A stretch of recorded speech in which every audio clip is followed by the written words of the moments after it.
So mental health is part of regular health. Some days it's better, some days it's worse. We all are on a bit of a continuum on how we feel mentally. Same as how we feel physically. Some days we wake up and it's like, oh, I don't want to get out of bed for whatever reason, and other days we're just fine. Mental illness is when, you know, the feelings like you can't get out of bed, disturbance in your thoughts, they're there, they're permanent.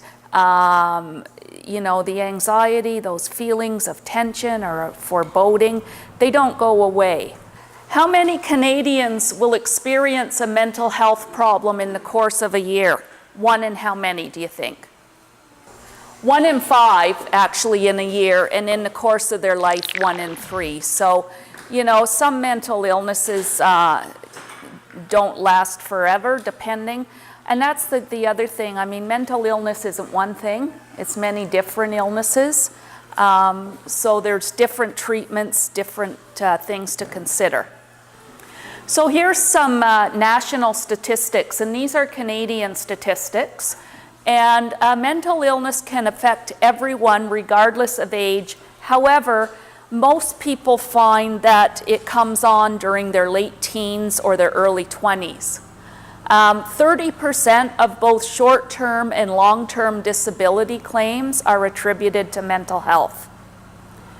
Depression is now equal to high blood pressure in terms of what people go to see their family doctor for. Interestingly enough, mental health disorders are 60% higher in working Canadians versus non-working Canadians, and they didn't really give a reason for this statistic, but I think it's interesting because all of us here are working Canadians. And finally, in any given week, 500,000 Canadians can miss a day of work due to mental illness. So, you know, mental illness, it's real, it's there, and that's why we're talking about it. It's always been around, but it seems to be more prevalent these days.